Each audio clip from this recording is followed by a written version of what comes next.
विश्वासणारा हा शब्द आमच्या चांगल्या परिचयाचा आहे. परंतु काय विश्वासणाऱ्याचे आद्य कर्तव्य काय असेल, कधी विचार केला काय?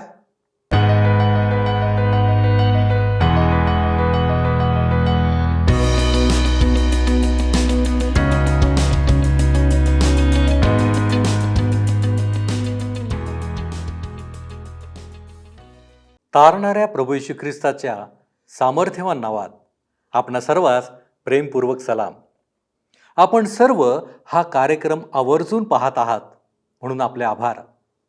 आपणास काही शंका असल्यास किंवा वचनाबद्दल काही माहिती हवी असल्यास कार्यक्रमात देण्यात येणाऱ्या फोनवर कृपया आम्हास संपर्क करावा ही विनंती.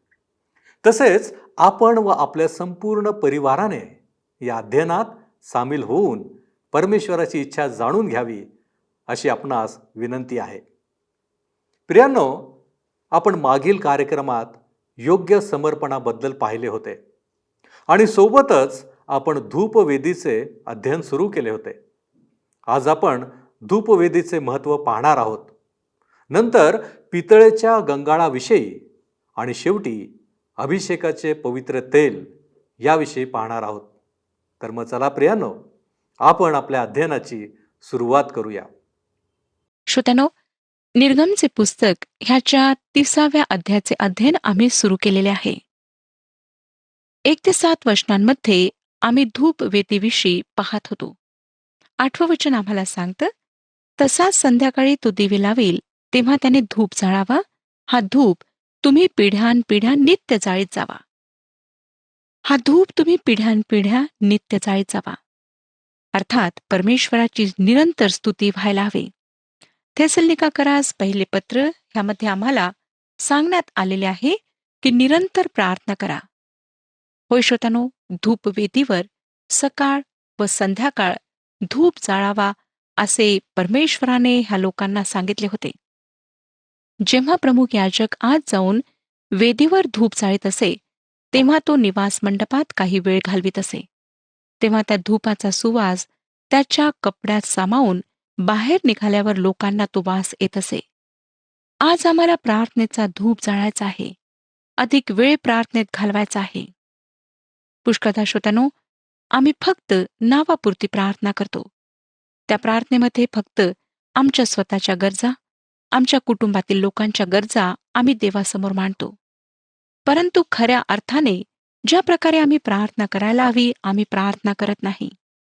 आज आम्हाला प्रार्थना कशी करावी हे शिकायचे आहे. 12 आणि 13 वचने पुढे सांगतात, तू इस्रायल लोकांची खाणेसुमारी करशील तेव्हा गणने समय आपणावर काही मरी येऊ नये म्हणून त्यातल्या प्रत्येकाने त्यावेळी आपल्या जीवाबद्दल परमेश्वराला खंड द्यावा. जितक्या लोकांची मोजदाद होईल तितक्यांनी पवित्र स्थानातील शकेलाच्या चलनाप्रमाणे अर्धा शकेल द्यावा. शकेल म्हणजे 20 गेरे. हा अर्धा शकेल परमेश्वराप्रित्यर्थ केलेले समर्पण होय. ही उपासनेकरिता आवश्यक असलेली दुसरी गोष्ट आहे. तो सोडविला जाणार म्हणून त्यांच्यामध्ये कुठल्याही प्रकारची मरी नसावी. त्यांनी प्रायश्चिताच्या रूपात चांदी द्यावी. चांदी ही सोडवणुकीची धातू आहे आणि एक नमुना आहे. जितक्यांनी उपासना करायची आहे ते सर्व सोडवलेले असायला हवेत. आज आम्ही सामूहिक उपासनेविषयी बरेच काही ऐकतो. खरे पाहता असे काहीच नाही. फक्त सोडवलेलेच उपासना करू शकतात. परंतु जो कोणी येईल त्याच्याकरिता मार्ग मोकळा आहे. श्रोत्यानो, उपासना करणारे फक्त सोडवल्याच गेले पाहिजेत असे नाही, तर ते धुतल्या सुद्धा जायला हवेत. हे आम्हाला गंगाळाजवळ आणते. हे गंगाळ जे पितळीचे होते ते बाहेरच्या अंगणात पितळीच्या वेदीसोबत ठेवलेले असे. ह्याच ठिकाणी परमेश्वर पापाचा प्रश्न सोडवित असे आणि श्रोत्यानो, तेथेच तो पापाविषयी न्याय करीत असे. पितळीच्या गंगाळाजवळ संत ह्या नात्याने आमच्या पापांचा न्याय होतो. संत काही वेळा पाप करतात. संत पवित्र व स्वर्गापासून असतात ही धारणा चुकीची आहे. 17 ते 20 वचने पुढे सांगतात. 17 ते 20 वचने. मग परमेश्वर मोशेला म्हणाला, धुण्यासाठी तू पितळेचे एक गंगाळ बनवावे, त्याला पितळेची बैठक करावी.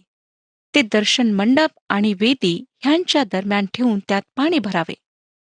त्यात अहरोन व त्याचे मुलगे ह्यांनी आपले हातपाय धुवावे. दर्शन मंडपात जातेवेळी आणि वेदीपाशी सेवा करण्यासाठी म्हणजे परमेश्वराप्रित्यर्थ हव्य जाळण्यासाठी जातेवेळी त्यांनी आपले हातपाय पाण्याने धुवावे, नाहीतर ते मरतील. जोपर्यंत याजक स्वतःला धुणार नाही तोपर्यंत तो निवास मंडपात जाऊ शकत नसे.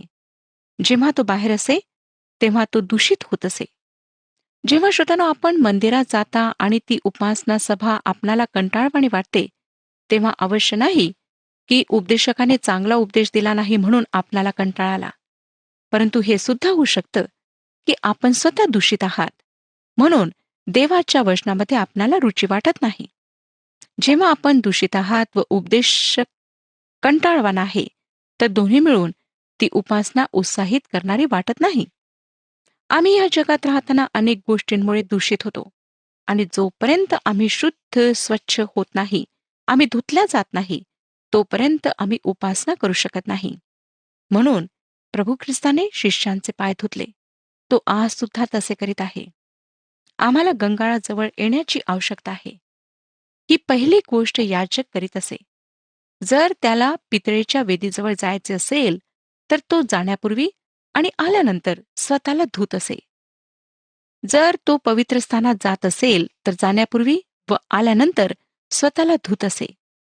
मला वाटतं हे धुण्याचे कार्य फार महत्वाचे आहे.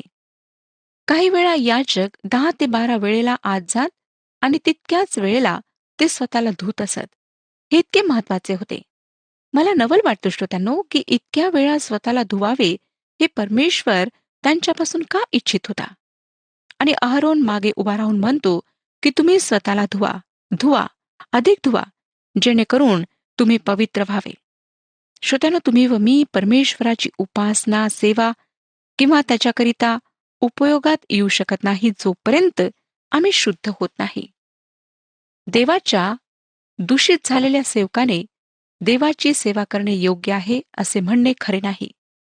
अनेकदा आम्ही ऐकतो की कशा प्रकारे देवाचे सेवक जेव्हा पापात पडतात तेव्हा दुसरे लोक म्हणतात, अरे, इतकी महान सेवा करणारा व्यक्ती असे कसे करू शकतो? त्याने असे का केले?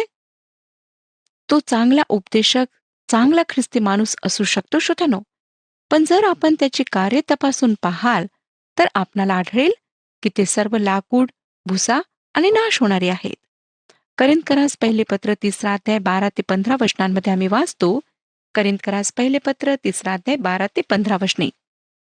ह्या पायावर कोणी सोने, रुपे, मोलवान पाषाण, लाकूड, गवत, पेंढा ह्यांनी बांधतो, तर बांधणाऱ्या प्रत्येकाचे काम उघड होईल.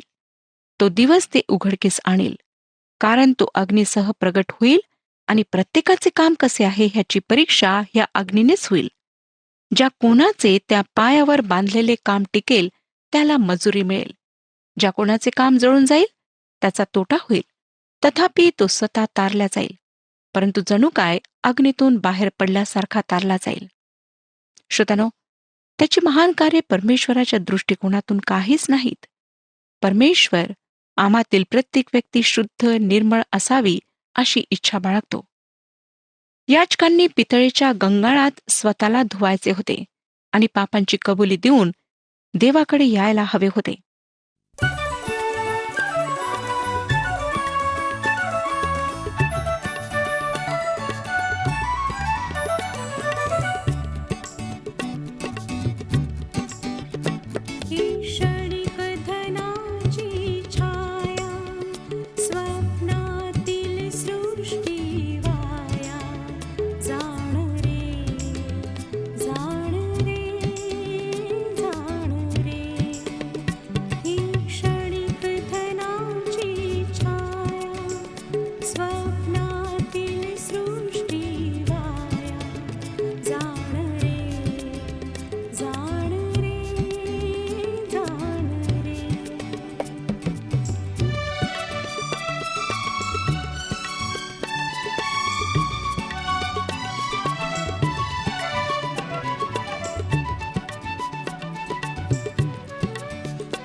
योहानाचे पहिले पत्र पहिला अध्याय 9 वचन आम्हाला सांगतं. योहानाचे पहिले पत्र पहिला अध्याय 9 वचन. जर आपण आपली पापे पदरी घेतली तर तो विश्वसनीय व न्यायी आहे म्हणून आपल्या पापांची क्षमा करेल व आपल्याला सर्व अनितीपासून शुद्ध करेल. हे पितळेचे गंगाळ आमच्या पवित्रकरणाचे चित्र दाखवते. जर आपण देवाची सेवा करू इच्छिता तर आपण धुतल्या गेले पाहिजे. जर देवाकरिता आम्ही उपयोगात यावे अशी आम्ही इच्छा बाळगतो तर आम्हाला धुतल्या जाणे आवश्यक आहे. फक्त आमच्या वस्त्रातून सुंदर वास यायला नको, तर आमची शरीर सुद्धा श्रोतांनो शुद्ध पाण्याने धुतल्या गेली पाहिजेत. शुद्ध पाणी हे देवाचे वचन आहे. गंगाळ पितळेचे बनलेले असावे. स्त्रियांनी त्यांचे चकचक पितळेचे आरसे हे गंगाळ बनविण्याकरिता आणलेत. त्या काळात काचेचे आरसे नव्हते. आरसा आमची मलिनता दर्शवितो व हाच गंगाळाचा सुद्धा उद्देश होता. गंगाळातील पाणी याजकाला धूत असे व गंगाळ देवाच्या वचनाचे चित्र आहे. पवित्र शास्त्र श्रोत्यानो एक आरसा आहे आणि जेव्हा आम्ही त्यात पाहतो तेव्हा आमचे पाप प्रदर्शित होते आणि मग आम्ही ते पाप कबूल करून त्यापासून धुतल्या जायला हवे. आता आम्हाला लोकांसमोर पाप कबूल करावे लागत नाही. आम्ही खाजगीरित्या प्रभू येशू ख्रिस्ताकडे जाऊ शकतो आणि पापांची कबुली देऊ शकतो. आता हे गंगाळ स्वर्गात आहे. मला वाटतं प्रत्येक रविवारी उपासनेसाठी परमेश्वराच्या भवनात जाण्यापूर्वी आम्ही स्वतःची पापे कबूल करायला हवीत. मला आपण हे सांगू नका की आम्ही दूषित तर होत नाही. आम्ही शुद्ध आणि पवित्रच राहतो. श्रोत्यानो, आपले डोळे, मन, विचार, हात, पाय सर्व दूषित होतात. आज आमच्यामध्ये जी सगळ्यात मोठी समस्या आहे ती म्हणजे आत्मिक घमंड.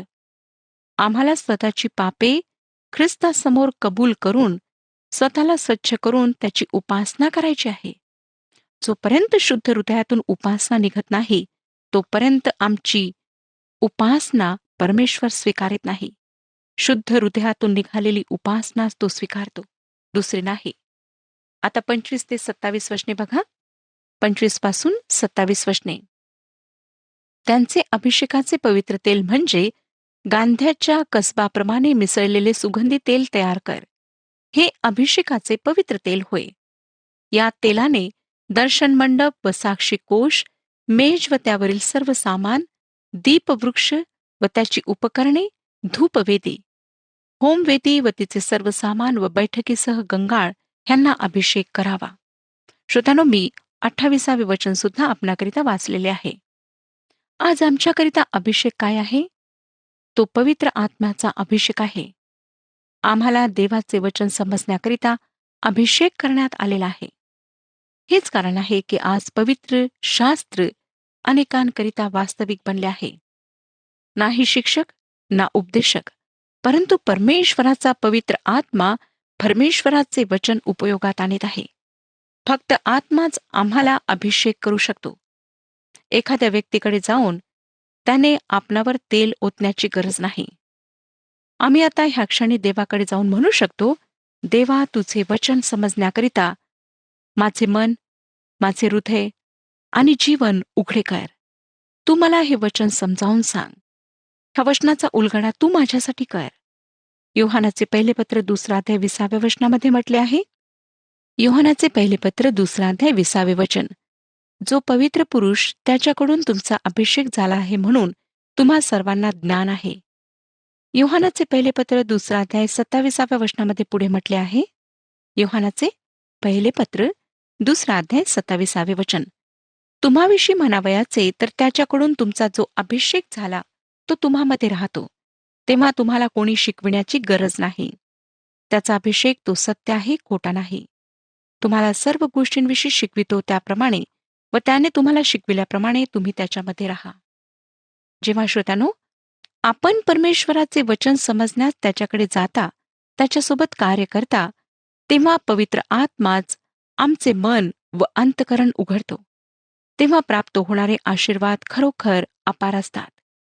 आज अनेक लोक आहेत जे विचारतात की जीवन काय आहे, मी आज काय करू, मी माझ्या गरजा कशा व्यक्त करू?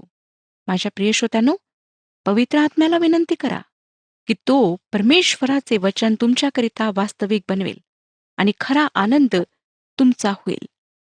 आता पुढे 34 ते 36 वचने आपण वाचूया. आणि परमेश्वर मोशेला म्हणाला, तू सुगंधी मसाले म्हणजे उत्तम गंधरस, जटामासी, गंधा बिरुजा व शुद्ध ऊद ही घ्यावी.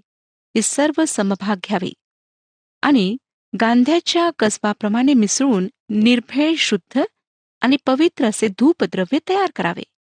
त्यातले काही कुटून त्याचे चूर्ण करावे आणि ते थोडेसे घेऊन दर्शन मंडपातील ज्या कोशापुढे मी तुला दर्शन देत जाईन त्यात ठेवावे. ते तुम्ही परमपवित्र लेखावे. 34व्या वचनात सांगितल्याप्रमाणे धूप, सुवासिक, सुगंधी द्रव्य, विशिष्ट झाडांचा डिंक व मसाले वापरून धार्मिक उपासनामध्ये जाळण्यासाठी तयार केलेला पदार्थ असे. उत्तम गंधरस, जटामासी, गंधाबिरुजा व शुद्ध ऊद समभाग घेऊन त्यात लोण मिसळून हे धूप द्रव्य तयार केलेले असे. आता 37 ते 38 वचने पुढे आम्हाला सांगतात, जे धूप द्रव्य तू तयार करशील त्यासारखे मिश्रण तुम्ही आपल्या स्वतःसाठी तयार करू नये. हे परमेश्वराप्रित्यर्थ तुम्ही पवित्र लेखावे. कोणी वास घेण्याकरिता असले काही तयार करील तर त्याचा स्वजनातून उच्छेद व्हावा.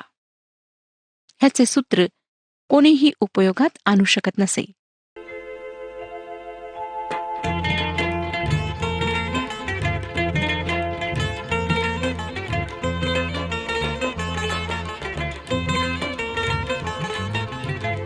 हरलो हरलो मी प्रभु देवा, कैसी घडे तव सेवा.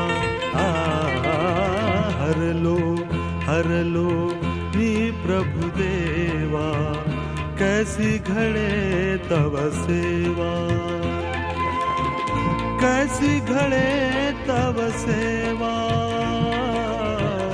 कैसी घडे तव सेवा. हरलो हरलो मी प्रभु देवा, कैसी घडे तव सेवा.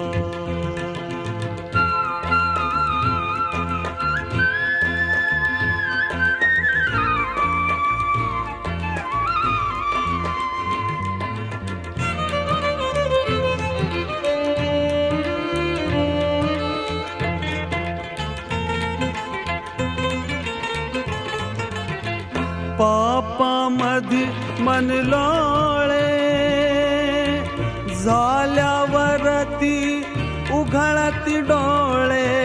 दृढ निश्चय मी केले, परिते समयी व्यर्थची गेले. हरलो हरलो मी प्रभु देवा, कैसी करूं तव सेवा.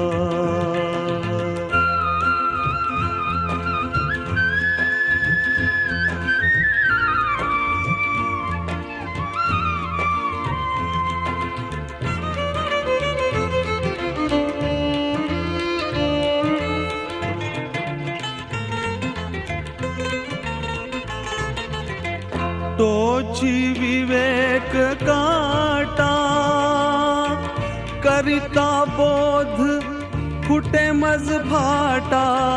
देवळी नेत्र उघळती, तेथुनी निघता झापळ पळती.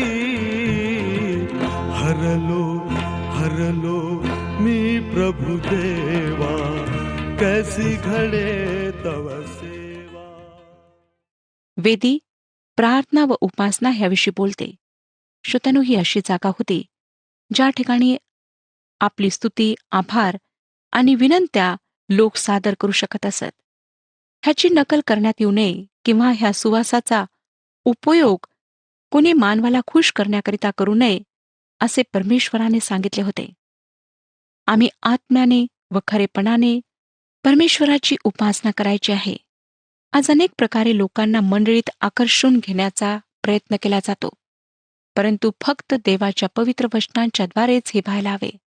प्रत्येक गोष्ट देवाच्या वचनाभोवती केंद्रित असायला हवे. पुन्हा एकदा मी आपणाला सांगू इच्छिते की त्या ठिकाणी 2 वेद्या होत्या. एक होमवेदी, जेथे परमेश्वर पाप्यांशी व्यवहार करीत असे, जी पृथ्वी व मानवाचे पाप ह्याविषयी सांगते.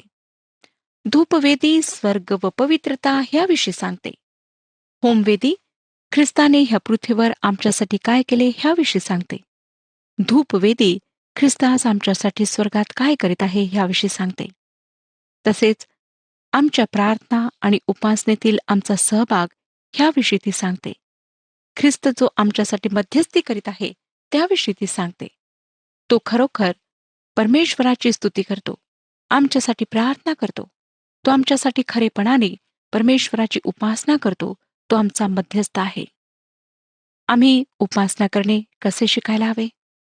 त्या वेदीजवळ नाही जिथे रक्त वाहिल्या जाते, जिथे आपण एका पापी व्यक्तीच्या रूपात जाता आणि ख्रिस्ताला तारणारा म्हणून स्वीकारता. आम्ही पवित्र स्थानात प्रवेश करून सोन्याच्या वेदीजवळ येतो. तेथे बलिदान नाही, कारण पापाचा प्रश्न बाहेर सोडविण्यात आलेला आहे. जेव्हा आम्ही परमेश्वराची उपासना करतो तेव्हा पापाचा प्रश्न आधीच सोडविला गेला पाहिजे. सर्व काही ह्या वास्तविकतेवर आधारित आहे की ही वेदी वर्षातून एकदा रक्ताने पवित्र केल्या जात असे. विश्वासणारे होण्याच्या नात्याने श्रोत्यानो, तुमचा आणि माझा त्या प्रियामध्ये अर्थात प्रभू येशू ख्रिस्तामध्ये स्वीकार केला गेला आहे. ख्रिस्ताने आमच्यासाठी जे काही केले आहे त्याद्वारे परमेश्वर आमची प्रार्थना ऐकतो. श्रोत्यानो, निवास मंडपातील ज्या वस्तू होत्या त्याविषयी आम्ही फार स्पष्टपणे पाहिलेलं आहे आणि ह्या सर्व वस्तूतून ख्रिस्त आमच्या समोर फार स्पष्टपणे प्रगट झालेला आहे. ख्रिस्ताने आमच्यासाठी त्या वधस्तंभावर जे काही केले त्याचे स्पष्ट चित्र ह्या सर्व वस्तूतून आम्हाला दिसले आहे. आज आम्ही स्वतःच्या जीवनाचे परीक्षण करूया. काय आम्ही देवासाठी पवित्र केल्या गेलेले लोक आहोत की आम्ही फक्त नावापुरते ख्रिस्ती जीवन जगत आहोत? लक्षात घ्या की आपण देवाला फसवू शकत नाही, देवाला धोका देऊ शकत नाही. आपण स्वतःला फसवित आहात. जर अद्यापही आपण मंदिरात जाऊन परमेश्वराची प्रत्येक रविवारी उपासना करता, परंतु अद्यापही ख्रिस्त आपला तारणारा नाही, व्यक्तिगत रूपाने आपण अद्यापही त्याला स्वीकारलेले नाही, तर आपण फक्त ओठांनी स्तुती करणारे, उपासना करणारे लोक आहात. आपले हृदय, आपले अंतःकरण अद्यापही परमेश्वरापासून दूर आहे. परमेश्वराची इच्छा आहे की आपण पश्चातापी अंतःकरणाने त्याच्याजवळ यावे, आपले संपूर्ण समर्पण त्याच्या हातात करावे. लक्षात ठेवा श्रोत्यानो की ही कृपेची वेळ आहे, परंतु ही वेळ संपणार आहे. आज जेव्हा परमेश्वर आपणाला संधी देत आहे तेव्हा आपल्या सर्व पापांची कबुली द्या. प्रभू येशू ख्रिस्ताच्या रक्तामध्ये आपल्या सर्व पापांना धुतल्या जाऊ द्या आणि ख्रिस्तावर विश्वास ठेवून त्याला आपल्या अंतःकरणामध्ये व्यक्तिगत तारणारा म्हणून स्वीकारा. आज तो आपली वाट पाहत आहे आणि जर आपण ख्रिस्ताजवळ येणार नाही, त्याला आपला तारणारा म्हणून स्वीकारणार नाही, तर आपला कधीच जिवंत देवाशी संबंध स्थापित होणार नाही. कारण एकच मार्ग आहे, तो म्हणजे प्रभू येशू ख्रिस्त, जो मार्ग, सत्य आणि जीवन आहे, ज्याने स्वतःचे अर्पण त्या वधस्तंभावर तुमच्या आणि माझ्यासाठी केले.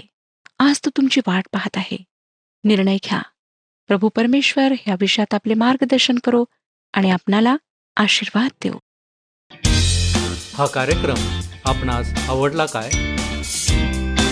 आता आम्हाला एक मिस कॉल करा आणि आपण पुढील विजेता होऊ शकता.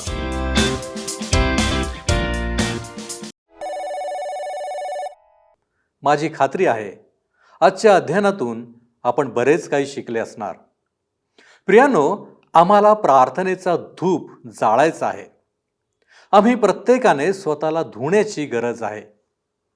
आम्ही शुद्ध असतानाच परमेश्वर आमची उपासना स्वीकारतो. पवित्र आत्मा आमचे मन आणि अंतःकरण उघडतो. जे आपण विश्वासणारे आहोत त्यांनी हे समजून घेणे आवश्यक आहे. आज आपण ज्या गोष्टी पाहिल्या, अभ्यासल्या त्या प्रतिकात्मक होत्या. म्हणूनच त्यांचा अवलंब करणे आवश्यक आहे. देवाची सुद्धा तीच इच्छा आहे की त्याच्या लेकरांनी विश्वासात दृढ होऊन प्रतिदिनी केवळ त्याच्याच दिशेनं वाटचाल करावी. देवाच्या मार्गावर चालणे कधीही आशीर्वादच आहे. जगिक मार्ग आणि जगिक गोष्टी आम्हाला तारण किंवा सुटका देऊ शकत नाहीत. म्हणूनच आम्ही बदलावे ही प्रभूची इच्छा आहे. काय आपली हीच इच्छा आहे काय? आपण प्रार्थना करू.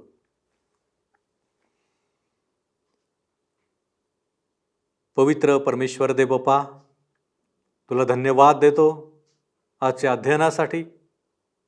तुझ्या वचनांच्या द्वारे तू आमच्याशी बोललेला आहेस आणि प्रभूजी तू आम्हाला दाखवून दिलेला आहेस की आम्ही शुद्ध असावं. होय परमेश्वरा, आम्ही पापी आहोत आणि ह्या पापामुळं आम्ही तुझ्यापासून दूर आहोत. परंतु आम्ही दूर असावं अशी तुझी इच्छा नाही. आणि म्हणूनच प्रभूजी तू आम्हाला सहाय्य कर की जेणेकरून आमच्यामधलं हे पाप निघून जाईल आणि आम्ही खऱ्या अर्थानं शुद्ध होऊ, पवित्र होऊ, तुला आवडणारे होऊ.